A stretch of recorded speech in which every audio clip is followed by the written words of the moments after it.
ናት ባላሻራ የአክሱም ዙፋን አልጋ ወራሽ ቅድማልም መንግስት ወጣኝ ቅድማልም ጥበብ ጠንሳሽ አማራልን ስልጡን ህዝቦች የሃሮሃን የተጠበብን ሐውልት ያቁም መቅደስ ያነጽን ድንጋይ ፈልጠን አለጠርበን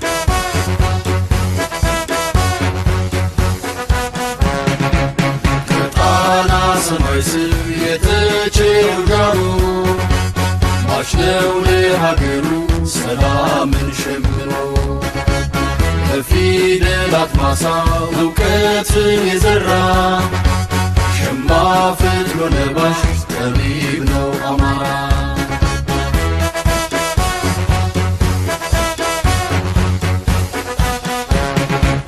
ከአያት ቅድመ አያቱ ከላይ ከታሪኩ ነገደ ሴማዊ ፋኖነት መልኩ ተጠሪ ነው ለአገር ቀድሞ የሚደማ አልባሽ አብራሽኩ የተቼው ግርማ ይመስክር ብራናው ቁራን ድርሰናቱ ዛሬም ቆስሎ ደምቷል ለአገር ነፃነቱ ቃል አስሮ ሰንደቋል ቀሚሷን ሸምኖ ዛሬም እንደ ጥንቱ የበላይ ሩፋን ነው። እንደምን አላችሁ? ደህና ናችሁ ወይ? እንዴት ናችሁ ተመልካቾቻችን? ዛሬ ወደ እናንተ የምናደርሳቸው ያው በርካታ ጉዳይ ነው ያለው፣ ግን የተወሰኑ ጉዳዮችን ለማስጨበጥ እወዳለሁኝና እነዛን ነገሮች እንዲሁ እየተምታታ ያለ ጉዳይ ስላለ እሱን ነገር በድፍረት መነጋገር ያስፈልጋል። በደንብ መነጋገር በጣም ወሳኝ ነው። ስለዚህ የውንብድና ጉዳይ ሆኗል። የጥቅም ጉዳይ ሆኗል። የህዝብ ጉዳይ አይደለም። የህዝብ ጉዳይ መጠቀሚያ ሆኗል።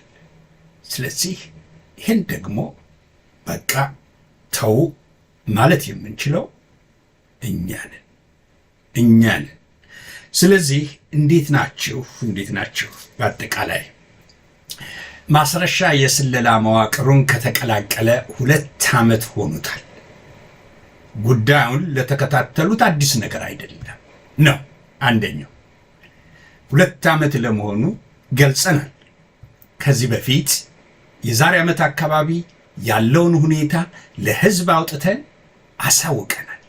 ግን የኛ ሰው የወቅቱን ሁኔታ የፊቱን አለች ጓያ ነቃይ እንደሚባለው እንዲሁ ፊት ለፊት የሚያገኘውን ነገር ብቻ ስለሆነ ይዞት የሚንቀሳቀሰው፣ የተወሰኑት ግን ጉዳዩን የሚያውቁ ክፍሎች በሚገባ ለዚህ ይህንን ነገር ይረዱ ነበር።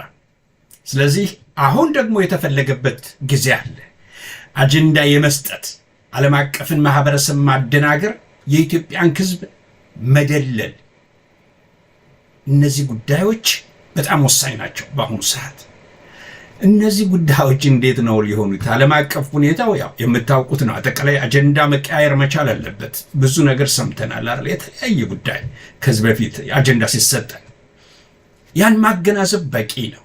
ያን ካገናዘብን ከአንድ ቀን ያለፈ ብዙ ነገር ላንልበት እንችል ነበር አንድን ጉዳይ። ግን ሁሉም አጀንዳ እንዲሆን የተደረገበት ጉዳይ አለና እሱን በተመለከተ እንዲህ አይነት ነገሮችን አሁንም ደጋግመን ለህዝባችን ማሳወቅ አለብን።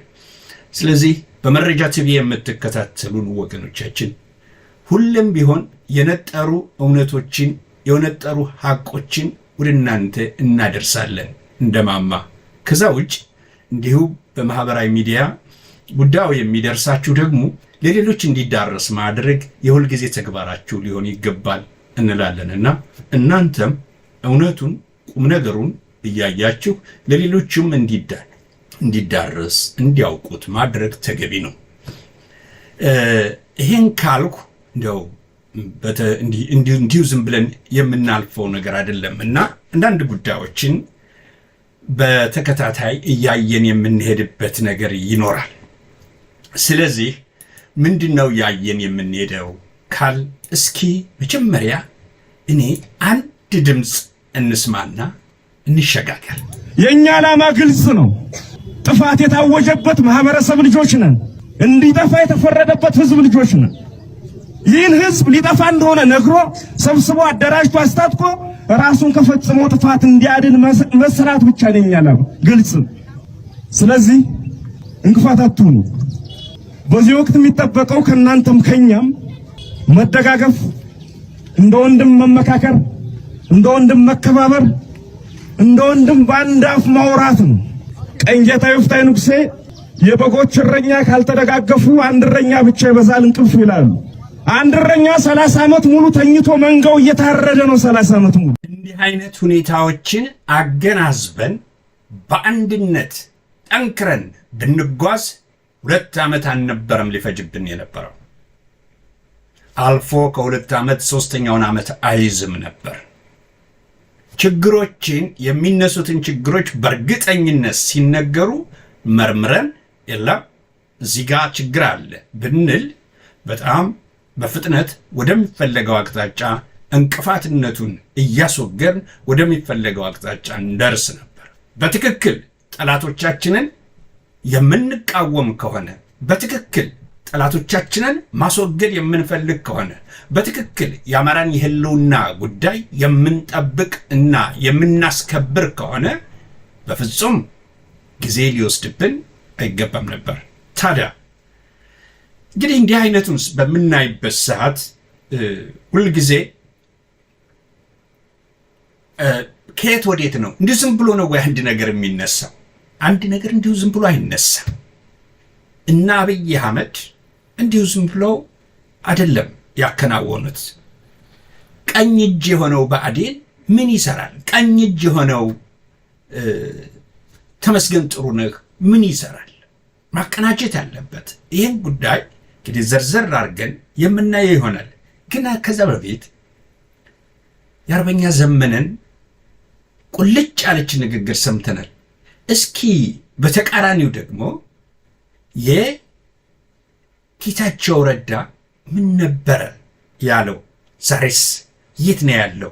እንድታገናዝቡት ነው ይሄንን ነገር የማቀርበው፣ ግንዛቤ እንድንወስድበት ነው። ምን እየተካሄደ እንደሆነ በተጨባጭ እያየነው እየሰማነው ያለውን ጉዳይ ግምት ውስጥ አስገብተን የለም በቃ ልንል የሚገባን ደረጃ ላይ እንድንቆም ነው። በዚህ ደረጃ ላይ ያልሆናችሁ ወንድም እህቶች፣ ታላላቆቻችን፣ ታናናሾቻችን በአጠቃላይ ይሄን ግምት ውስጥ ልናስገባ ይገባል። እንደ አማራ መታገል ካስፈለገ እንደ አማራ አንድ ወጥ የሆነ እንቅስቃሴ፣ አንድ ወጥ የሆነ ዓላማ ይዞ መንቀሳቀስ ካስፈለገ በዚህ ደረጃ ነው። እስኪ እነጌታቸው አብይን እንዴት ነበር ያለውና ዛሬ የት ነው ያለው? ይኸውልህ አዲስ አበባም ሆነ የአብይ አህመድ እድሜ ላታራዝም፣ አብይ አህመድን ላታድን፣ ህዝብን አጠፋለሁ የሰሜን እዝ ጀነራል ብርጋዴር ጀነራል ነው ወጥቶ አፉን ሲከፍት አይተሻል። ያው ህዝቦቻችን የሲዳማ ህዝብ፣ የሶማሌ ህዝብ፣ የአማራ ህዝብ፣ የአፈር ህዝብ በእነ አብይ አስተዳደር ተበዳይ እንጂ ተጠቃሚ አይደለም። እነዚህን አስተዳደር እድሜ ማሳጠር ስራ ላይ ቢያንስ በጋራ መስራት መቻል አለብን። አብይን ኤርዶዋን አያድነው፣ ሳዳም ሁሴን አያድነው፣ ቭላድሚር ፑቲን አያድነው፣ ማንም አያድነው። ጆ ባይደን ነው ግፋዊል ካዳ ነው። ግን ዋና ወንጀል ፈጻሚዎቹ አብይ አህመድና እነዚህ ድሩዮች፣ እነዚህ ነፍሰ ገዳዮች። ግን የአሜሪካ መንግስት የሚችለውን ነው ያገኘውን ነው ያደረገ ያለው። ይሄን መጀመሩ ጥሩ ነው። ቢያደርግ ግን እንመርጣለን ሌሎችንም እንደዚሁ ማዕቀብ ይጥልባቸው። አብይን፣ ኢሳያስን፣ እነዚህ ሰዎች ገና አሁን ተጨማሪ ወጣቶች እንገላለን ብለው እየተንቀሳቀሱ ነው። ተጨማሪ እናቶች ሊያስለቅሱ እየተንቀሳቀሱ ነው። እነዚህን ሰዎች እናት የማስለቀስ ወጣት የማረድ እንቅስቃሴ የማስቆም ኃላፊነት በወሳኝ መልኩ የኛ ነው። እናደርገዋለን። አፍ ላስገድን አይን ላስጨፍን እያለ የሚፎክር አንድ ተራ ዱርዬ 4 ኪሎ ተቀምጦ ለዚህ ሰውዬ ክብር ሲባል እነገዱ የራሳቸውን ህዝብ የተወለዱበትን አካባቢ ህዝብ ነው እያስጨረሱ ያሉት። ይህንን ሲገልጽ ከዚህ በፊት ያሉ ሌላም ጉዳይ አለ። ምን ነበር የገለጸው? እጅግ አብይን ጥሩ አርጎ ማንነቱን ምንነቱን ቁልጭ አርጎ ነበር ያሳየው። ዛሬ የት ነው ያለው? ዛሬ የት ነው ያለው? ዛሬ ስለ መደመር እያወራ፣ ዛሬ ስለ ዲሞክራሲ እያወራ፣ ዛሬ በአጠቃላይ ስለ ጥሩ አስተዳደር እያወራ ያለበት ጉዳይና ከአብይ ጋር እጅና ጓንት ሆኖ እየሰራ ያለበት ጉዳይ ነው። እንዲህ አይነት ናቸው ሰዎች። እነዚህ ሽሩድ ወይንም እንደዚህ ጊዜውን ተጠቅመው ጊዜውን አይተው እንደፈለገው መተጣጠፍ የሚችሉ ክፍሎች እንዲህ አይነት ሰው ናቸው። ለምንም ለነገ አንደበታቸው ተጠያቂ ይሆናል ወይንም እንጠየቅበታለን ብለው አንደበታቸው የሚታጠፍ አይደለም፣ የሚፈልጉትን የሚሉ ናቸው። ከዛ አኳያ ስንመጣ ምንድነው ያለው? ዛሬ ማስረሻ ቀደም ብሎ የዛሬ 2 ዓመት አካባቢ የስለላ መዋቅሩ አባል እንደሆነ በጥሩ ሁኔታ ለመግለጽ ሞክረናል። ምናልባት እንትኑን ማሳየት አይቻልም። እንዲሁ ተመስገን ጥሩነህ በበላይነት የሚመራው የስለላ መዋቅር ቦታውንም ጠቅላይ ሚኒስትርነቱን ቢቀይርም የስለላ መዋቅሩ ጉዳይ ላይ እሱ የዘረጋው እንቅስቃሴ እንዳለ እየቀጠለ ያለበት ሁኔታ ነው ያለው። ስለዚህ የስለላ መዋቅሩ ጉዳዩን ዘርዝሬ መናገር የማልችላቸው አሉ።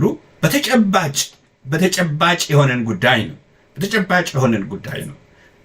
ዘርዝሬ ላቀርባቸው የምችላቸው ጉዳዮች አይደሉም። ለትግሉ የማይጠቅሙ ከሆነ ትግሉ ሊጠቀም በሚችልበት ደረጃ መሄድ ስላለበት እነዛን ጉዳዮች ላነሳ አልችልም። ማወቅ የሚገባቸው ክፍሎች የሚያውቁት ጉዳይ በመሆኑ በፍጹም እዚያ ውስጥ አልገባም። ግን ተመስገን ጥሩነህ ከአረጋ ከበደ ጋር ያለው ግንኙነትና አረጋ ከበደ ከነማን ጋር ነው ሰንሰለቱ? ማስረሻ ሰጤስ የደህንነት መዋቅሩ አባልነቱን ቀጥታ ከተመስገን ጋር ነው ወይስ ሌላ ሰው በመካከል አለ የሚለውን ነው። በመካከላቸው አንድ ሰው አለ። በተመስገን ጥሩነህና በማስረሻ መካከል አንድ ሰው አለ። ጉዳዮችን ኃላፊነት ቦታ ላይ ያለ ግን ይህንን እንቅስቃሴ እንትን የሚያደርግ ማለት ነው። ይህን ጉዳይ የሚመለከተው ማለት ነው። ሌሎች ብዙ ሰንሰለቶች ስላሉ እዚያ ውስጥ አልገባም። ሲደነብሩ እስቃለሁ። አንዳንዶቹ እንዲፈጠረ እንደዚህ ሆነ የሚል ነገር በምሰማበት ሰዓት እኔ ካለኝ የራሴን ከደረስኩባቸው አንዳንድ ጉዳዮች ያ እጅግ የአማራ ልጆች ተቆርቋሪ ከሆኑት ባገኘሁት መረጃ እጅግ በሚገርም ደረጃ እንዲሁ መሳቅ ደረጃ ያስገባል። አንዳንዴ በሌላ ነገር ተሳቦ የተለያየ ነገር ሲያወሩ ሲሰማና በሌላ ነገር ተሳቦ ልክ ታጋይ መስለው እና ደግሞ ደጋፊያቸው አለ። የህዋት ማነው የዚህ የብአዴን ደጋፊዎች አሉ። የብአዴን ደጋፊዎች ቀጥታ በብአዴን ባለስልጣን ውስጥ ያሉትን አጉልቶ ለማሳየት በጣም ጥሩ ሰራተኞች ጥሩ እንደሆኑ አድርጎ ለማሳየት የሚሞክሩበት ሁኔታ አለ። ይሄ የሶሻል ሚዲያውን በከፍተኛ ገንዘብ አፍስሰው የሚጠቀሙበት ስለሆነ እነዛ ደግሞ በቀጥታም በተዘዋዋሪም የእነ ማስረሻን ጉዳይ እየተከታተሉ በበጎነት በታጋይነት እንዲዘግቡ ይደረጋል። በታጋይነት በቃ ታጋዮች ናቸው እንዲያምናቸው ማለት ነው። ፋኖ የሚባል ነገር ህዝብ እንዲያምናቸው እና በኋላ ለተዘጋጀው ነገር እንዲሄዱ። ስለዚህ አሁን ምንድነው የተካሄደው?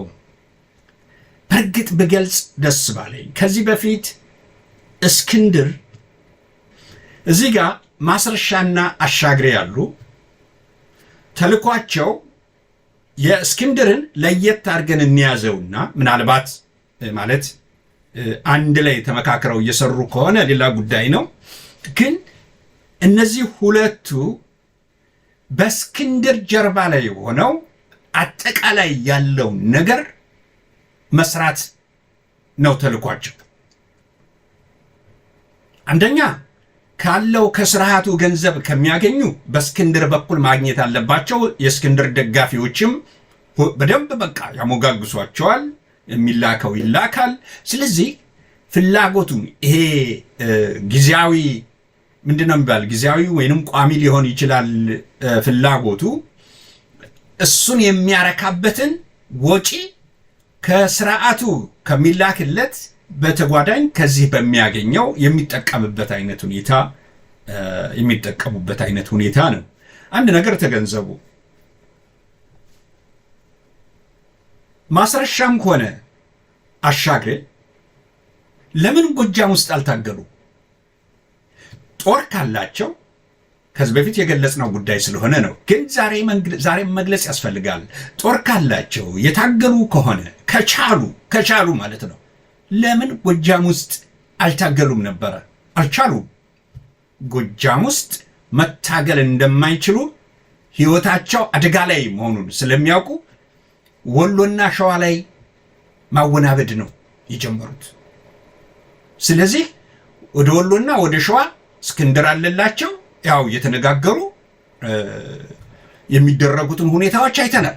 እንዴት የመጀመሪያው አንድነት እንዴት ማበላሸት እንደተቻለ መስፍን የሚባለው የባልደራስ አባል የነበረ ግን የደህንነት መዋቅሩ ቀኝ እጅ ሆነ ስብሰባውን ሲመራ እንደነበረ በመጨረሻ አይተናል።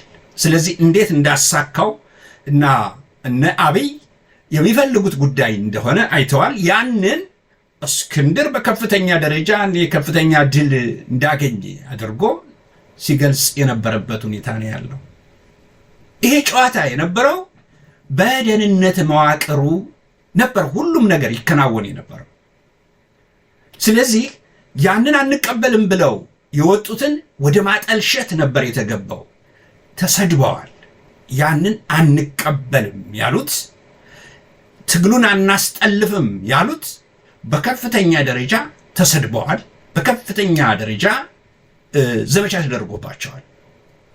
ግን እውነት ስለያዙ ፋኖች በሸዋም በወሎም በጎንደር በጎጃም እውነትን ስለያዙ ትግሉ እየተቀጣጠለ እንዲሄድ አድርገውታል። የታሰበው ግን ደጋግሜ ከዚህ በፊት ገልጨዋለሁ። የታሰበው በቅንጅት ጊዜ የተደረገው አይነት እንቅስቃሴ አይነት ሆኖ ፋኖን በሚፈለጉ ሰዎች አንድነት ስም እንዲመራና ቀጥታ በድርድር ስም ለመግባት የሚቻልበትን ሁኔታ ማመቻቸት። እሱ አልቻሉም።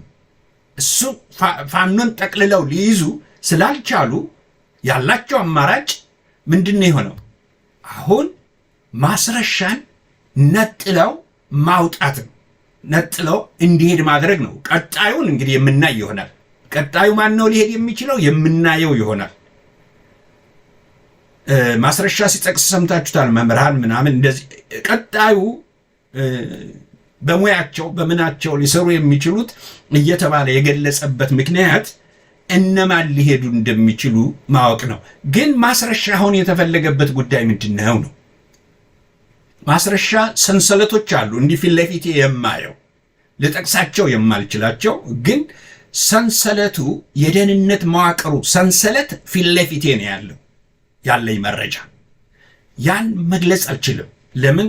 ፋኖቹ መስራት የሚገባቸውን መስራት ስላለባቸው ይህን ጉዳይ አደባባይ ላይ ማውጣት ብዙ ባይቻልም ግን ማን ከማን መዋቅሩ ሰንሰለቱ ምን እንደሆነ ቀደም ብሎ በተለይ የነ ማስረሻን አጠቃላይ የደህንነት መዋቅሩን አካሄድ ቀደም ብሎ ያወቁት የፋኖ ደህንነት ክፍሎች የተረዱት በመሆኑ ይሄንን እኔ መግለጽ የምችልበት ጉዳይ አይደለም። ከዓመት በፊት የገለጽኩት ስለሆነ ማለት ነው። ከዓመት በፊት ደጋግም ዝርዝሩን ሳይሆን ያሉትን ሁኔታዎች፣ የሚመጡትን ሁኔታዎች፣ የታሰበውን ሁኔታ ለመግለጽ ሞክሬያለሁ ደጋግሜ።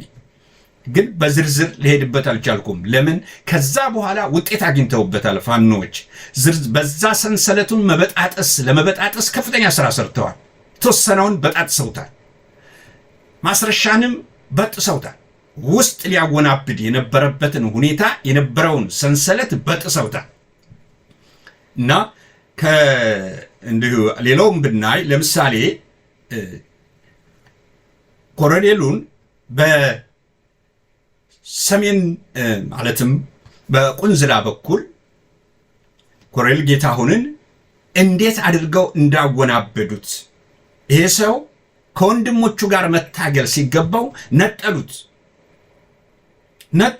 አብሮ የነበረን ሰው ነው የነጠሉት። ስለዚህ አብሮ የነበረን ሰው ነጠሉና መጨረሻ ላይ ግን እንዲሆን አደረጉት። ይሄ አንዱ የመበተን ዓላማቸው ነበር። ይሄንን በውጭ ሀገርስ የነበሩ የእነ እስክንድር ደጋፊዎች እንዴት ነበር የጮሁት? ለምን አልተቀለበሰም? ለምን ፋኖ ተቀልብሶ አላየነውም? አይነት ነው እኮ የነበረው ጩኸት የነበረው ሁኔታ በወቅቱ እንጂ ፋኖ ላይ ተገንጥሎ ከፋኖ ተነጥሎ የሚሰራውን ደባ አይደለም የታያቸው፣ የሚሰራውን ሴራም አይደለም የታያቸው። ከፍተኛ ጩኸት የነበረው በእነ እስክንድር ደጋፊዎች ይጮህ ነበር። የታሰሩ ፋኖ በቁጥጥር ስር ለማስተማር በቁጥጥር ስር ያደረጋቸው ላይ ይጮህ ነበር። ዛሬ ቢጠየቁ ምን ይናገሩ ይሆን እነኛ ሰዎች? ማለትም እነዛ ታስረው የነበሩ ሰዎች በተለያየ ቦታ ላይ ተመድበዋል። ትምህርት ነው የተሰጣቸው። የነበሩበት ሁኔታ አካሄድ ትክክል እንዳልሆነ ነበር ትምህርቱ የተሰጠው እኔ እንደሚገባኝ። ስለዚህ ትግሉን ወደፊት ማድረስ ስላለብን፣ ትግሉን ከጠለፋ ማዳን ስላለብን ወደፊት እንገስግስ። ወደፊት ለመገስገስ ደግሞ ግልጽ ያለ አቋም ላይ እንቁም የሚል ከወንድሞቻቸው ጋር ተነጋግረው ወደ ተሻለ አቅጣጫ ላይ ስራቸውን እየሰሩ ያሉበት ሁኔታ አለ። በዛው ልክ እነ ማስረሻ ያወናበዱት በጣም እየደወሉ ብዙ ያወናብዱት የነበረው ነገር ቀላል አይደለም። ፈተናው የነበረው አሁን እንደዚህ ይሻላል ለይቶለት አሁን ባለው ሁኔታ። ስለዚህ ኮሎኔሉን ምንድን ነበር ያደረጉት? የተለያዩ ጉዳዮች ተሰርተዋል። ስለዚህ አንድ መታየት ያለበት አረጋ ከበደ ሲሰራ የቆየው በሁለት አቅጣጫ የደህንነት መዋቅሮች ሲሰራ ቆይቶ ዛሬ ሲገናኙ ምንም የማይተዋወቁ ሊመስል ይችላል። ምንም የማይተዋወቁ እንዲሁ በቃ አሁን በዚህ በድርድር የተገናኙ አይነት ሊመስል ይችላል። ግን ግንኙነታቸው ቆየት ያለ ነው። ግንኙነታቸው ቀጥታ በአካል ተገናኝተው ሳይሆን በመካከል ባረጋ ከበደም መሃል ላይ ሌላ ሰው ነበረ፣ በተመስገን ጥሩነህ መካከልም ሌላ ሰው ነበረ። አረጋ መስፍን የሚሄድበት የራሱ መዋቅር አለ፣ በራሱ በኩል የሚሄድበት ነው። ማፍረስ የሚገባውን አፋባ ሊቋቋም ሲል ከሳምንት በፊት ወደ ጎንደር ተሻግሮ ሄዶ ነበር። መስፍን የሚባለው ከፍተኛ ሩጫ ነበር ያደርጉ የነበረው በዛን ሰዓት። ስለዚህ ያ የስለላ መዋቅሩን እንቅስቃሴ ከዛ የሚገኘውን መረጃ ለማግኘት ወደ ቋራ የሚከናወነውን ነገር ለማግኘት ከፍተኛ ሩጫ የነበረበት ሁኔታ ነው። እንዳይስማሙ ሊደረግ የሚችልበትም ሁኔታ ካለ መፍጠር፣ ያሉትን ወቅታዊ መረጃዎችን ለብአዴን ማቀበል፣ ለተመስገን ጥሩነህ ማድረስ የመሳሰሉ ጉዳዮች የነበሩበት ነውና ይሄን ተመለከቱ። እንግዲህ እዚህ ጋር አሳዛኙ ነገር እዚህ ጋር ሰራዊት እንደሌለ ይታወቃል። ማስረሻ የትኛውን ሰራዊት ነው? የተወሰኑ ጓደኞቹን በዚህ በማጨበረበር ላይ የተሰማሩትን በስራ የተሰለፉትን በደህንነት መዋቅሩ ይሄ ይሁን ተብሎ በሚታዘዙትን ሰዎች ይዞ በመግባቱ እና ምናልባት የዋሃ ምንም ያላወቁ እዚያ ውስጥ ሊኖሩ ይችላሉ። ታዲያ ይሄንን ቆመው የሚያነጋግሩትን ሰዎች እንግዲህ አንደኛ በወቅቱ አሁን የተወጠረበት ጊዜ ነው። አብይ ምንድነው የተወጠሩበት ጊዜ? ይሄ ወራሪ ኃይል የተወጠረበት ሰራዊቱ እየከዳ ያለበት ሁኔታ ነው ያለው። ሰራዊቱ እየሸሸ ያለበት ሁኔታ ነው ያለው። ሰራዊቱ እየተማረከ ያለበት ሁኔታ ነው ያለው። የህዝቡ አስተሳሰብ ወደ ከፍተኛ ሁኔታ እየሄደ ነው፣ የተለወጠበት ነው ያለው። ስለዚህ አጀንዳ መፍጠር ነበረባቸው። በደንብ ተከታተሉ። አጀንዳ መፍጠር ነበረባቸው። አንደኛ ሰራዊቱን ሞራል መገንባት ያስፈልጋቸዋል። የሰራዊቱን መሳሪያውን እየጣለ እየሸሸ ነው። መሳሪያውን እየሸጠ እየሸሸ ነው። መሳሪያውን ይዞ ወደ ፋኖ እየገባ ነው።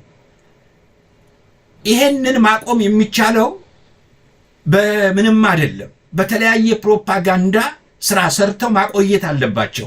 ወደ ኋላ የሚያሰለጥኑት የኦሮሞማ ይሄ ምንድነው ልዩ ኃይልን ወይንም ሚሊሻም የሚሉትን ምን የሚሉትን እስኪያዘጋጁ እሱን የበለጠ እስኪያዘጋጁ ሰራዊቱን ማቆየት መቻል አለባቸው፣ ተስፋ ስለማይቆርጡ ማለት ነው። ስለዚህ ሰራዊቱን ማቆየት የሚቻለው ደግሞ አሁን ማስረሻን ማውጣት በማይገባቸው ሰዓት ነው ማስረሻን ያወጡት። ማስረሻ እንዲወጣ ያደረጉት ለጊዜው ማረጋጋት የሚቻለው አንዱን ከዚያ ውስጥ በማውጣት መሆኑ ስለታመነበት ብቻ ነው። ስለዚህ ማስረሻ ለጊዜው ማቀዝቀዣ እንዲሆን ተፈልጎ ነው። ሰራዊታቸው እንግዲህ ዓለም አቀፉ ላይ ከፋኖ ጋር ተፈራረምን የሚለውን አጀንዳ እንዲወራ ያደርጉበታል። አንዱ ጥቅም ነው። ሁለተኛው ዋናው ግን ዓለም አቀፉ አይደለም። ዋናው ግን ሰራዊቱ እየሸሸ ተስፋ እየቆረጠ ያለው አማራ ክልል ውስጥ ያለ ሚኒሻውንም እየከዳ እየተወ ወደ ፋኖነት እየተቀላቀለ ያለበት ሁኔታና ነገሮች እየፈራረሱ ያሉበት ሁኔታ ስለሆነ እሱን በሞራል መገንባት ስለሚያስፈልግና ጸጥ ሊል ወደሚችልበት አቅጣጫ እንዲሄድ ለማድረግ የግድ ማስረሻን ከዛ ቡድን ውስጥ ስቦ አውጥቶ ተደራደረ ብሎ ማስገባት ያስፈልጋል። ምክንያቱም በፈለጉት ጊዜ የሚተኩሱት ጥይት ስለሆነ ማስረሻም ሆነ ሌሎቹ እዚያ ውስጥ ያሉት እነሱ በፈለጉት ጊዜ አውጥተው ጉዳዩን ለዓለም አቀፉም ለህዝባቸውም ለህዝባችን ለሚሉትም ለማሳየት ስላለባቸው ማስረሻን ለጊዜው ከዚያ ውስጥ አውጥተው ነው መጠቀም የፈለጉት። ይሄም አሁን አይታችሁ ከሆነ ሰሞኑን እንትን ያደረጉ የነበሩ እጅ እየሰጠ የነበረው ትንሽ ጋፕ እንዲል ለማድረግ ሞክረዋል። ትንሽ የመጠራጠር ውስጥ እንዲገባ ለማድረግ ሞክረዋል። ምክንያቱም ያ የሚዋጋው ክፍል ብዙ ኢንፎርሜሽን የፖለቲካ አካሄዱ ብዙ ነገር ገብቶት አይደለም። ፋኖ እኮ የበሰለ ነው። ፋኖ እኮ የገባው ነው። ከየተለያዩ ተቋማት ከየትምህርት ቤቱ ወጣቱ ቢያንስ የተወሰነ ትምህርቱን ገፋ ያደረገ ነው። ስለዚህ የበሰለ በቀላሉ መልእክትህን ስታስተላልፍ መቀበል የሚችል የሚያቅ የሚገነዘብ ነው። ያኛውን ቀጥታ ከየቦታው እንትን እያለበሱ ምንድነው መለያውን እያለበሱ ለብ ስልጠና እየሰጡ ያመጡት ነው። ሪፐብሊካን ጋርድ የሚሉት ደግሞ ምን እየደረሰበትም እንደሆነ እያየን ነው። ዛሬ በሸዋ፣ በወሎ፣ በጎንደር፣ በጎጃም የሚካሄደው የፋኖ ትግል እጅግ አመርቂ ሁኔታ ላይ ነው ያለው። ራሳቸውን እያጎለበቱ እያጠነከሩ ያሉበት ሁኔታ መሆኑ ምን ግልጽ ነው። እንዲሁ አይናችንን እንጨፍን ካላል ጆሮአችንን ደፍነን አንሰማም ካላል በስተቀር በሚገባ ራሳቸውን እያዘጋጁ ለተሻለ ትግል ለተሻለ ድል ራሳቸውን እያዘጋጁ ያሉበት ሁኔታ ነው። ታዲያ ይህንን አንደኛው ማስተንፈሻ ሆኖ ማስረሻን ለጊዜው ማምጣቱ ተገቢ ሆኖ የታየበት አይነት ሁኔታ ነውና ሌላው ደግሞ የኢትዮጵያ ሕዝብ ጥያቄ ውስጥ ገብቷል። እንዴ ፋኖ እኮ የመጣ ነው የሚለውን ይሄው ሊመጣ አይችልም በተአምር የሚል አንድ ሰው አውጥተው ሚዲያውን አቅርበውለት እንዲናገር ማድረግ እና ይሄ ጊዜያዊ ፕሮፓጋንዳ ስራ መስራት አለቀ። ይሄ ነው የተፈለገውና በአጠቃላይ ምናልባት ማስረሻ ከዳ ማስረሻ መጀመሪያስ መቼ ሆነና መቼ ፋኖ ሆነ? በዚህ 2 ዓመት ውስጥ እኮ ማስረሻ ፋኖ አልነበረም። ፋኖ ትግል እያደረገ ገና ትግል እያደረገ በነበረበት ሰዓት ደብረ ማርቆስ ዩኒቨርሲቲ ይሄው ስርዓት ይሄው አገዛዝ እድሉን ሰጥቶት የነጻ ትምህርት እየተማረ የነበረበት ሁኔታ እኮ ነው የነበረው። ስለዚህ ትግልም ሲጀመር እነዘመን እኮ ሳይጠይቁት ቀርተው ይሆናል ብዬ አላስብም። እንደምሰማው ግን ጠይቀውታል ነው የሚባል ናንጂ የሚል ኖ የትግል ትቻለሁ ነው ያለው። ምክንያቱም ስራውን ያውቃላ። ሲነቃ እዚህ ትምህርት እንደሚሰጠው ያውቃል። ስለዚህ ምንድነው እሱ የሚፈልገው? ለሱሱና ለሴሰኝነቱ ብቻ የሚያሟላለት ለጊዜው ካለ ቶሎ መሮጥ ነው። ከእስክንድር ጋር ዘሎ ሮጠ። ለማጭበርበር ተሞከረ። ህዝባዊ ሰራዊት ምናምን እየተባለ ጎጃም ላይ ያለውን ፋኖ ለመከፋፈል ከፍተኛ ሴራ ከውጭም እነ እስክንድርም እነ ማስረሻም ተግተው ይሰሩ ነበር። አባይ ሸለቆ የሚባል ምናምን እያሉ ማለት ነው። ታዲያ ሰራዊት ካላቸው የት ለምን ሸዋ ይሄዳሉ? ለምን ወሎ ይሄዳሉ? ያ ሰራዊት ካላቸው ለምን ጎጃም አይሆኑ? ለምን አንድ ወረዳ ይዙም? ስለዚህ ይሄንን እንኳን መጠየቅ ያስፈልግ ነበር። በተለይ ደጋፊው የሚያሳዝነኝ ይሄን መጠየቅ ባለመቻሉ እንዴ ወሎ እና ሸዋ ሆኖ ነው እንዴ ሰራዊት አለኝ የሚለው አለማለት። ጎንደር ያለው ፋኖ ጎንደር ነው ያለው። ቢለያይም ጎንደር ነው። 2 ይሁን 3 ጎንደር ላይ ነው የቆየው። ወሎ ያሉትም 2 ቢሆኑ ወሎ ላይ ናቸው። ሸዋም ያለው 2 ቢሆኑ ሸዋ ላይ ናቸው። ጎጃም መጥቶ አይደለም ሸዋ ላይ እየታገልኩ ነው ያለው። ወይንም ጎንደር ያለው ጎጃም ላይ መጥቶ ጎጃም ላይ ሆኖ አይደለም እየታገልኩ ነው ያለው። ወሎም ያለው ይሄኛው እኮ ማይችል መሆኑን ስላወቀ እነ ማስረሻ ሮጠው ወሎና ሸዋ ላይ ነው። እስክንድርን በዶላሩ በኩል አንተ አለህ፣ እኛ ግድ የለህም፣ ህዝባዊ ሰራዊት አለ። በኢናጭ በኩል በፈለገ ብርሃን በኩል አለን ሰራዊት፣ አይዞን። በስልክ ጌራ እንዴት ነው ባክና እንግዲህ መጥለፍ ኮሎኔል እንዴት ነው አንተ ጋስ አበቃል፣ ይላክልሃል ገንዘብ አለቀ። ይሄ ነው ሲሰራ የነበረው ማወናበድ፣ ማምታታት። ስለዚህ የስርዓቱን ጉዳይ ማከናወን በዚህ አይነት መንገድ ነበረ። ለምሳሌ ተመልከቱ እንግዲህ የሁለቱን ልዩነት ማለት አንድነት ሽመልስ ራሳቸው ካደራጁት የሸኔ ነው ምን ተዋጊ ብቻ የኦሮሞ ተቃዋሚ ተብሎ እነሱን ልትለያቸው እኮ አሁን አስቸጋሪ ነው። እና እነሱን አምጥቶ ሲያፈራርም እዚህ ጋር ታያለህ፣ እዚህ ጋር ማስረሻ ሲፈራረም ታያለህ። ጨዋታው ድራማውን ህዝቡን እንትን የማድረግ ህዝቡን የማዘናጋት ሁኔታዎችን በሚሰሩበት ሰዓት እንዲህ አይነቱን ሁኔታ ማየት ያስፈልጋል። እንዲህ አይነቱን ሁኔታ በሚገባ መገምገምና ዞር በል ማለት ያስፈልጋል። በተለይ ደጋፊው በቃ ልትሉት ይገባል። በቃ እና እነ ሽመልስ ኢትዮጵያ ውስጥ ያሉ አይመስሉም። ኢትዮጵያዊ አይመስልም። የኢትዮጵያ አይነት ሁኔታዎች አይመስሉም የሚያከናውኑት ነገር ማለት ነው። ምናልባት እዚህ አካባቢ የሆነ ሰንደቅ ዓላማ ታያላችሁ፣ የሀገር ሰንደቅ ዓላማ የሆነ ነገር ከጀርባው ታያላችሁ። እና ልዩነታቸው እንዴት እንደሚያምታቱ ስታዩ ከዚህ ብዙ ነገር መማር የሚቻል ይመስለኛል።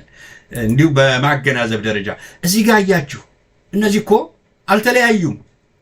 የተለያዩበት ጊዜ የለም። በአካል እየተገናኙ ምናልባት ላያሳልፉ ይችላሉ፣ ግን መረጃ በመለዋወጥ ደረጃ አልተለያዩም። በመካከል አንድ ሰው አለ። በመካከል በሁለቱ መካከል አንድ ሰው አለ። በተመስገን ጥሩነህና በማስረሻ በኩል አንድ ሰው አለ መሃል ላይ። ስለዚህ ተለያይተው አይደለም። አሁን እነ ሽመልስስ ምንድን ነበር ያደረጉት? እነ ሽመልስም ተመሳሳይ እነ ሽመልስን ስናይ ተመሳሳይ አይነት ሁኔታ። ስለዚህ እየተነጋገሩ እንዴት ጊዜውን እናርዝም፣ እንዴት ጊዜውን ወደ ሆነ ነገር እንውሰድ ብለው የሚያከናውኑት መሆኑን ግንዛቤ ልንወስድ ይገባናል። ስለዚህ እነኚህ ሰዎች ማስረሻ በምንም ተአምር ማወቅ ያለብን ማስረሻ በምንም ተአምር የሰራዊት ይዞ ወይንም የሰራዊት እንትን ሆኖ ሳይሆን ሲሰራ የቆየውን ሁኔታ ፋኖም አልነበረም። ፋኖ የነበረበትን ጊዜ ልነግራችሁ እችላለሁ። ፋኖ የነበረበት ጊዜ በዚህ ጊዜ ነው ማለት ይቻላል።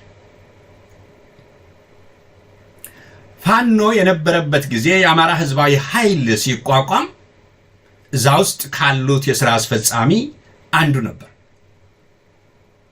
ያን ጊዜ ምንም አልተጠለፈም የሚል እምነት ነው ያለን። በዛን ጊዜ አልተጠለፈም የሚል እምነት ነው ያለን። ሊጠለፍ የቻለው ይሄ ዘመነ እስር ቤት ከገባ በኋላ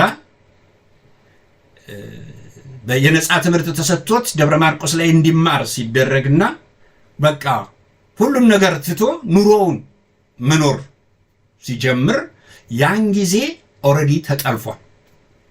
ስለዚህ ወደ መጨረሻውም ወደ ፋኖነት ልክ ክልሉ በቁጥጥር ስር በፋኖ እያየለ ሲመጣ ወደ እነ እስክንድር የሄደበት አማራጩ እንግዲህ ነገሮቹን አሁን ጊዜው አሁን ነው፣ ራስህን እንቅስቃሴህን አከናውን ተብሎ እንግዲህ ትእዛዝ ቢደርሰው መሆን አለበት እንጂ እንዲሁ ዝም ብሎ ብቻ ብድግ ብሎም ሊያደርግ አይችልም። ምክንያቱም ኦልሬዲ የስርዓቱ ሆኗል። የስርዓቱ የሆነው ዝም ብሎ አይደለም። የነጻ ትምህርት ፋኖ ሆኖ ቆይተው የነጻ ትምህርት ነው የተሰጠው። ይህንን ህዝብ ነው የካደው። ከዚህ ስርዓት ጋር በስለላ መዋቅርነት ሲያገለግል ከፋኖነት ወጥቶ ይህን ሁኔታ ሲያደርግ ይህን ህዝብ ነው የካደው። ይህ ህዝብ ምን አገኘ? እስኪ መልሱልኝ። ማለት ምን አገኘ? አስተያየታችሁን ስጡን። ምን አገኘ ይህ ህዝብ? ጥያቄው የትኛው ቦታ? በድሮን ስለተጨፈጨፈ፣ በልጆቹ እንዳይማሩ ስለተደረገ፣ ጡት ስለተቆረጠ፣ ልጃገረዶች በየቦታው ስለተደፈሩ፣ ህዝቡ እንዲሳደድ ስለተደረገ እና ምኑ ነው ምንድነው የተሻለ ነገር ያለው ለድርድር ልትበቃ የምትችልበት ምኑ ነው? ምንም። ተልኮ ስላለው ብቻ ነው። የተልኮ ጉዳይ ነው። ስለዚህ የምንገልጻቸውን ላስተዋለ ሰው ማስረሻ ከዳ ወይንም ማስረሻ ተደራደረ ብሎ ማለት አይቻልም። ማስረሻ ተልኮውን እያከናወነ ነበረ፣ ግን ለጊዜው ስለተጠራ እና ለሚያስፈልጋቸው ጉዳይ የፕሮፓጋንዳ ስራ ለመስራት ተጠርቶ ሄደ ብንል ይቀላል። ይህን እንግዲህ ለማያውቁ ሰዎች ምናልባት ሊባል ይችላል። አዎ ተደራደረ። ቢደራደርም እንግዲህ አንድ ሰው ፋኖ ነው እንዳለ ነው። ፋኖ እንዳለ ነው። እንዴት አንድ ሰው እንዴት ነው እንዲህ ድርድርን ቀላል ሆነ እንዴ? እንዴት ነው እየታሰበ ያለው? እንዴት ነው የአማራ ህዝብ እንዲህ የተናቀው? እንዴት ነው የአማራ ህዝብ አያገናዝብም ብሎ ማሰብስ ራሱ እንዴት ይመጣል? ስለዚህ ይሄን ማወቅ ያስፈልጋል። አሁንም በተጨማሪ መግለጽ የምፈልገው ነገር አለ። አሁንም ሌላ ዝግጅት አለ። ይሄ ዝግጅት ምናልባት ውጥረት መጣ ብለው ሲያስቡ መዘው የሚወስዱት ክፍል አለ። መዘው ሊወስዱት የሚችሉት ክፍል አለ። ይህን በንቃት ፋኖች ሊያዩት ይገባል። ዛሬ በአፋባ ውስጥ ያሉ ክፍሎች ጉዳዩን በንቃት ሊያዩት ይገባል። ሌሎቹም እዚያ ውስጥ ንጹህ ሰዎች አብረው ሊጎዱ ይችላሉ። በአፋሕድ ውስጥ ያሉ ንጹህ ሰዎች አብረው ሊጎዱ ይችላሉ። የሻለቃ መሪው፣ የብሪጌድ መሪው ላያቅ ይችላል፣ ላይገነዘበው ይችላል። ስለዚህ ሊሄዱ እስከ መጨረሻው ተጠቅመውባቸው ሊያመልጡ የሚችሉ ሊሄዱ የሚችሉ ሰዎች አሉ። እውነተኞች ከዚያ ውስጥ እዛ ውስጥ ለህዝብ የሚያስብ የለም ማለት አይደለም። ተዋጊው ለህዝብ የሚሞት ነው። ተዋጊው ኃይል ለህዝብ ለመሞት የወጣ ነው እንጂ ለነሱ አሽከር ለመሆን ለነሱ የሆነ ነገር ለመሆን አይደለም። የተወሰኑ ሰዎች ይሄንን ነገር አቅጣጫውን አስተው ሊያከናውኑት የነበረው በቅንጅት ጊዜ የተሰራውን አይነት ስራ ነበር። ሊሳካ አልቻለም። ያ በፍጹም ማሳካት አልተቻለም። ስለዚህ አሁን ምንድን ነው የሚያስፈልገው? የሚያስፈልገው በአጠቃላይ ተወሰነ በዚህ ሲያወናብዱ ከቆዩ በኋላ ተጨማሪ የፋኖ ኃይል መጣ፣ ገና ይቀጥላል የሚል ዜና እንዲሰራ ነው የሚፈለገው። ተጨማሪ የፋኖ ኃይል የሰላም ሁኔታውን ተጠቅሞ የሰላም ጥሪውን ተቀብሎ መጣ። መንግስታችን መሐሪ ነው። መንግስታችን ማንኛውንም ነገር እንክብካቤ ያደርጋል። እነኛ ጽንፈኞች ግን ጥቂቶች ናቸው። ጽንፈኞች ጥቂቶች ናቸው። እነሱም በእውነቱ ቢመጡ በራችን ክፍት ነው የሚል ዜና ማስነገር ነው። ይሄ ደግሞ የተወሰነ ጊዜ በኋላ ጠብቁ፣ ውጥረት ውስጥ ሲገባ እንዲህ አይነቱ ነገር ይከናወናል እና ወደኋላ ያቆዩአቸው ሰዎች አሉ። ወደኋላ ያቆዩአቸው ሰዎች አሉ። ምናልባት የምንናገረውን ነገር የከሸፈ ሁኔታዎች አሉ። ከዚህ በፊት ተናግረን ያከሸፍነው ነገር አለ። አደባባይ ላይ ወጥቶ የከሸፈ ጉዳይ አለ። ስለዚህ አሁንም የምንናገረውን ነገር ፋኖዎችም ሆናችሁ ወገኖቻችን፣ የአማራ ህዝብ ግምት ውስጥ ካስገባችሁት የምንገልጸው ነገር በተጨባጭ ምን እየተከናወነ እንደሆነ እንድታዩት እንፈልጋለን። ትረዱታላችሁ በቀላሉ ብዬ አስባለሁ።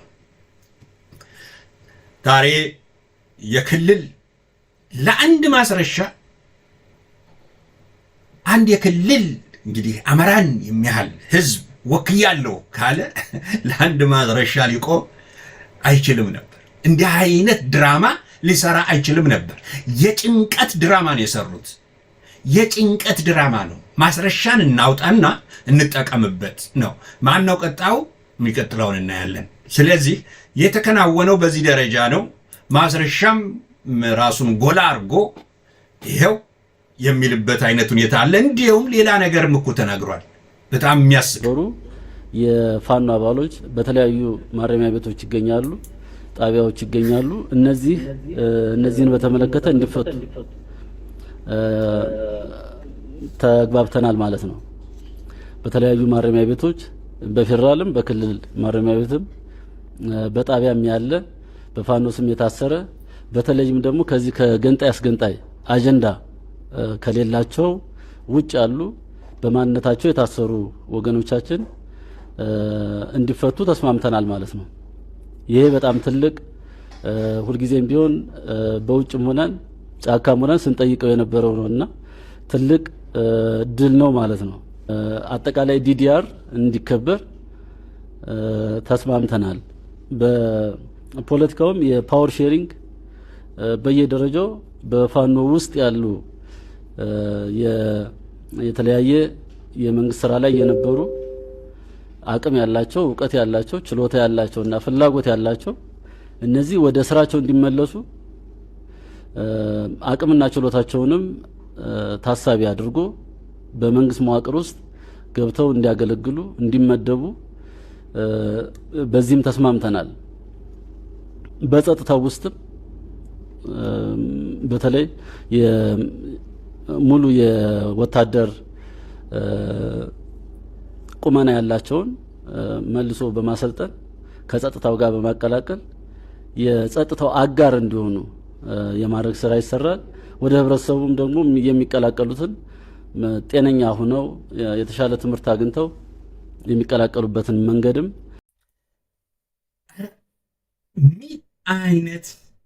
ምን አይነት ዘመን ላይ ነው ያለ ነው? አሁን ይሄ ሰው ማረሚያ ቤት ያሉት እንዲፈቱ እንደተስማሙ ይገልጻል። በጣም ጥሩ። ማረሚያ ቤት ምናልባት ለዓለም አቀፉ ሁኔታ እኛ እኮ እስረኛን እየፈታን ነው ለማለት የተወሰኑ ሰዎችን ያመቻቻችሁት የተመቻቸ እነ አብይ ያመቻቹት ሁኔታ እንዳለ ይጠቁማል። የተወሰነ ሰው ለመፍታት ያመቻቹት። ስለዚህ ላለመፍታት የፈለጉትን ደግሞ በገንጣይና አስገንጣይ የሚል የተናገሩበት ሁኔታ የሚል ቃል ተጠቅሟል። ይሄ ሌሎችን ማስቀሪያ ማለት ነው። እነኚህ ሰዎች እና ሌሎችም አጠቃላይ በእውነት ማንሳት ያስፈልጋል። የትኛው ነው ገንጣይና አስገንጣይ? ከዚህ ውስጥ የትኛው ነው ገንጣይና አስገንጣይ? የትኞቹ ናቸው ገንጣይና አስገንጣይ? እስኪ ንገሩን። የትኞቹ ናቸው? የትኛው ነው? እኒህ ለአማራ ስለ ጮሁ ብቻ ነው። ስለ አማራነት አጥብቀው ስለተናገሩ ብቻ ነው። አማራነትን ያለበት ጉዳይ ምን እንደሆነ ገልጸው በትንትን እያደረጉ ስላሳዩ ብቻ ነው። ስለዚህ የተወሰነ በክልልም በምንም በተለያየ ቦታም ያሉትን በማዕከልም ያሉትን ዛሬ ማዕከላዊ ተዘግቷል ተብሎ አዋሽ አርባ ላይ የተሰቃዩትን ወንድሞቻችንን ወገኖቻችንን ማየት ነው። ምንድነው የተሰራው? ምንድነው እየተፈጸመ ያለው? ስንት ሺህ ነው የታሰረ አማራ? ስንት ሺህ ነው ማለት የወለጋን እልቂት የአርሲው ምን እያለ የምንጠቅሰው እንዳለ ሆኖ በደቡብ በኩል ዛሬ አማራ ተይዘው የታሰረ አማራ እነ አብይ ከሌላ ቦታ እየወሰዱ የሚያስሩበት ቦታ እንዳለ አንድ የጋሞ ተወላጅ ባለፈው ባቀረብኳቸው ጊዜ የገለጹት ሁኔታ አለ።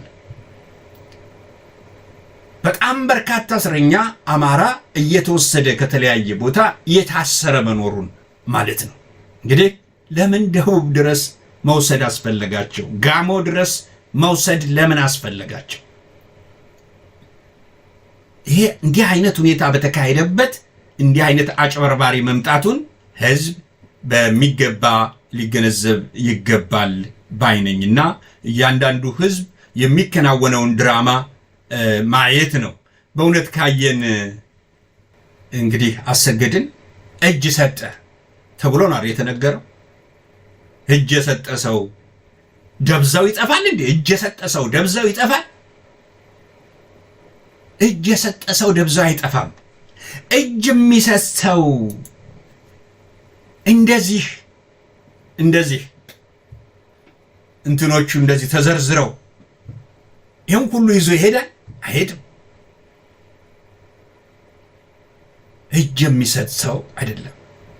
ይህ ሴራ በነማን እንደተሰራ በነተመስገን ጥሩነህ በዛ አካባቢ ሸዋ አካባቢ ላይ የተሰራውን ድራማ መሸፋፈን በፍጹም አይቻልም። እናሰገድን እና አርበኛ አሰገድን ታዲያ እጅ የሰጡ ከሆነ በሰላማዊ ከሰጡ ለምን አይለቁትም? ለምን ለቀውት አይንቀሳቀስም? ለምን ለቀውት የዲሞክራሲ ጉዳይ ነው እያለ እንዲናገር ለምን አልፈቀዱለትም? የደህንነት መዋቅሩ አባል ስላልነበር ነው። የደህንነት መዋቅሩ አባል አይደለም። ስለዚህ እሱን እነማን አሳልፈው እንዲወድቅ ለዚህ ጠላት እጁ እንዲወድቅ ያደረጉት ክፍሎች በታሪክ ወደፊት የሚጠየቁበት ሊሆን ይችላል። እሱ ወደፊት የሚታይ ይሆናል እና እጅግ የሚገርም አይነት ሁኔታዎችን ነው ዛሬ በውጭ ሀገርም በተለያየ መንገድም ከፍተኛ ርብርብ እየተደረገ ያለው በፕሮፓጋንዳ ደረጃ አብይን ገንዘብ እስከሰጠን ድረስ ረድተ ነው ይህንን የፋኖን ትግል እንዴት መቀልበስ ይቻላል የሚል ነው። ይህን ሰው ታውቁታላችሁ ብዬ አምናለሁኝ። ይሄ ሰው አሜሪካ አልተስማማኝም ማለት መብቱ ነው። ኑሮ ከበደኝ ማለት መብቱ ነው። ኑሮ ከከበደው የማንንም ትግል ሳያጠለሽ መሄድ ይችላል። ግን አሁን እየገለጸ ያለው የናፈቀው ሁሉ ነገር ኢትዮጵያን እየተዘዋወርኩ ያለውን እውነት ለህዝብ ማሳየት አለብኝ። በሱ ቤት ልማት አለ፣ እድገት አለ፣ ዲሞክራሲ አለ፣ ሁሉ ነገር ሰላም ነው በሱ ቤት። እንዲህ አይናቸውን ያወጡ ናቸው። መለስ ብላችሁ ሲናገሩት የነበረውን ስትሰሙ እጅግ ትታመማላችሁ። ምን አይነት ስብዕና ነው? ምን አይነት ሰዋዊነት ነው የሚለው ነገር ስታስቡት ልትታመሙ ትችላላችሁ። ማስረሻ የስለላ መዋቅሩን ከተቀላቀለ 2 ዓመት ሆኖታል። ጉዳዩን ለተከታተሉት አዲስ ነገር አይደለም ነው። አጀንዳ የመስጠት ዓለም አቀፉን ማህበረሰብ ማደናገር የኢትዮጵያን ህዝብ የመደለል ጉዳይ ነው።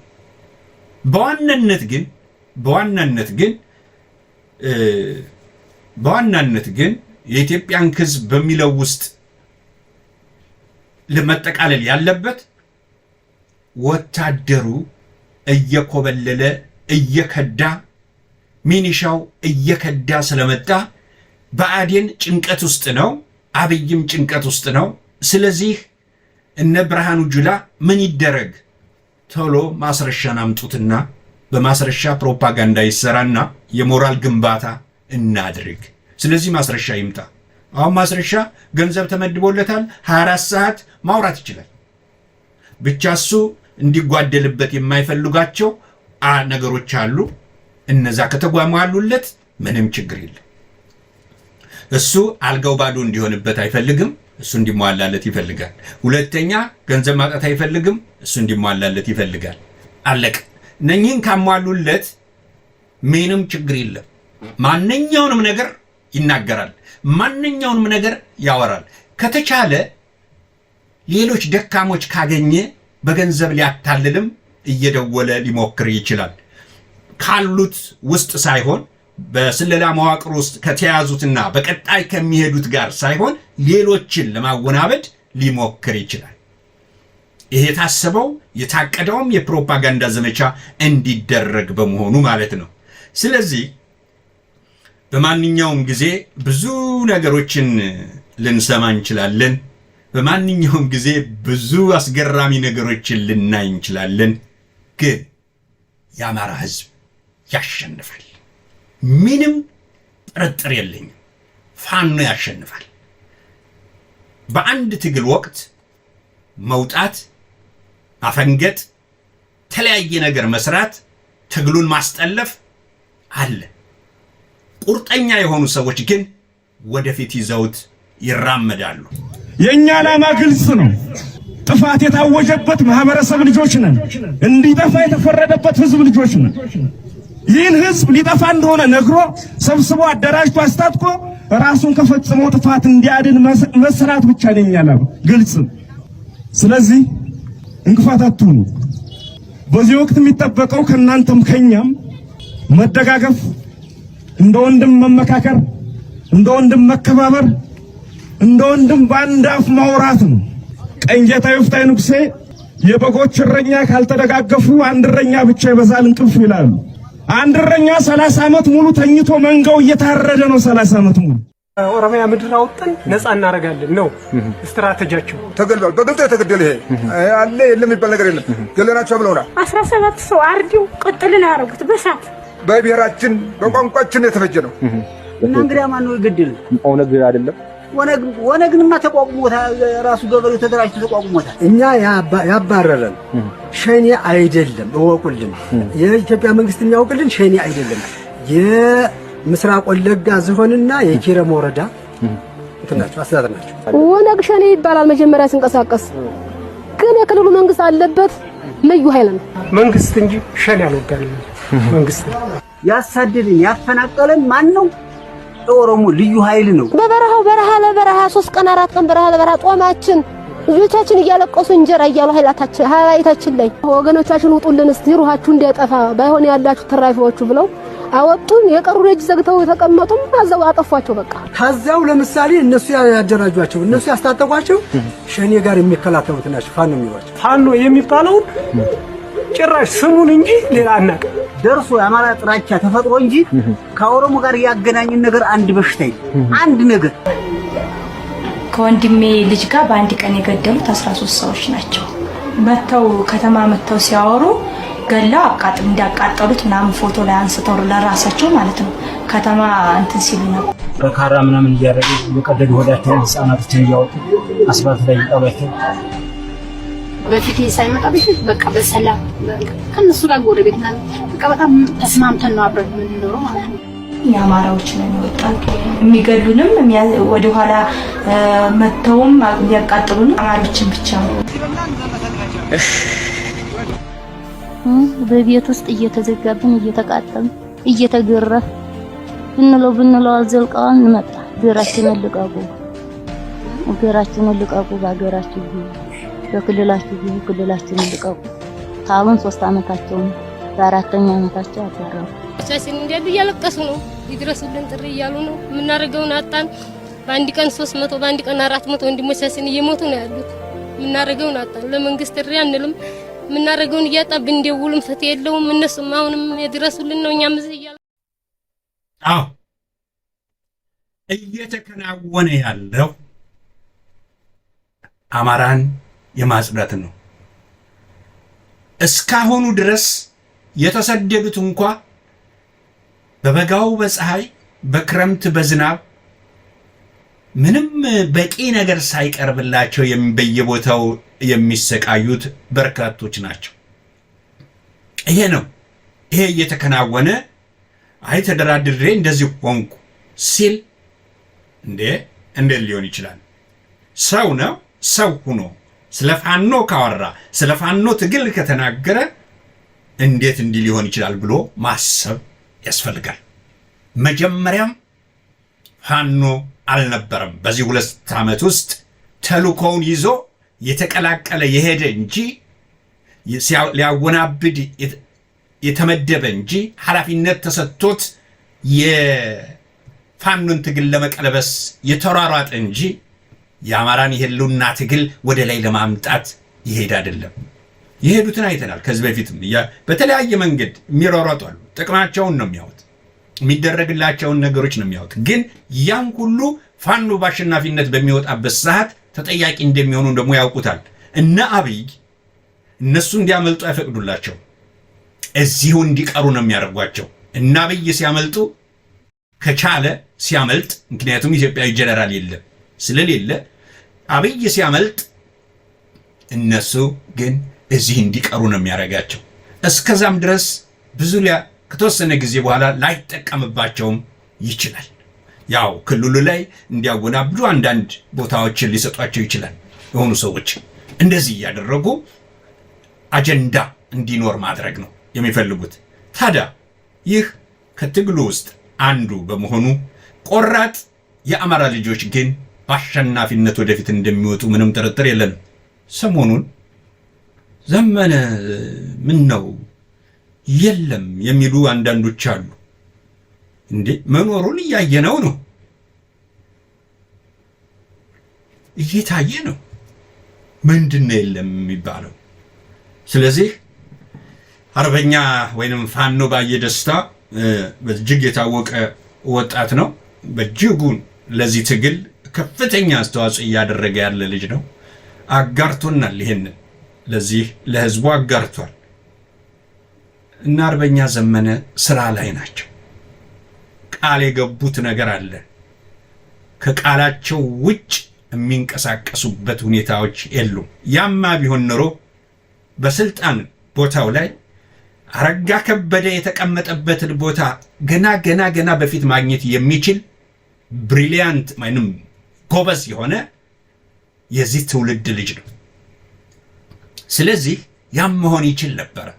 ከማንም የክልል አይደለም፣ በዓለም አቀፍ ደረጃ ትልቅ ቦታ መሆን የሚችል አቅም ያለው ልጅ ነው። በእውነት ደፍረን ለመናገር ማለቴ ነው። ስለዚህ እነሱ አይነት ሰዎች እንደዚህ አይነት ጀግኖቻችን በሸዋም በወሎም በጎንደርም በጎጃምም ባይኖሩ ኖሮ ዛሬ በሚሰራው ድራማ እንደውም ልንል እንችል ነበረ። ግን ጀግኖቻችን አሉ። አሁንም የምንመካባቸው የምናስባቸው ለድል ያበቁናል የምንላቸው ጀግኖቻችን አሁንም ከህዝብ ጋር ናቸው። አሁንም የህዝብን ትግል እያከናወኑ ነው ያሉት። የህዝብን ትግል ወደፊት ለመውሰድ እየሰሩ ነው ያሉት። ስለዚህ እነ ተመስገን ጥሩነህ ያው ሴራቸውን የና አብይ ምንጣፍ አንጣፊ ሆነው ምንጣፍ ጎታች ሆነው ሻንጣ ተሸካሚ ሆነው ይህንን ህዝብ ለማስመታት የፈልጉትን ነገር ሁሉ ቢያደርጉም ግን ትግሉ በተአምር የሚቀለበስ አይደለምና ምንጊዜም ቢሆን በአሸናፊነት ያመራ ልጅ ይወጣልና ፕሮግራማችንን ለተከታተላችሁት እጅግ አድናቆቴን እያቀረብኩ ታዲያ በቀጣይ ፕሮግራም እስከምንገናኝ አማራ በረጅሙ እንደሚያሸንፍ ጥርጥር የለንም። ይህን እየገለጽን እንሰናበታችኋለን። መልካም ጊዜ፣ ሰላም ቆዩልን። ገዢ ያልደፈረን ባህል ጠላት ያልበደለን አማራነትን ተላብሰን አማራነትን ተኩለን ነፃ ህዝቦች እንደነበር ነፃ ህዝቦች እንሆናለን።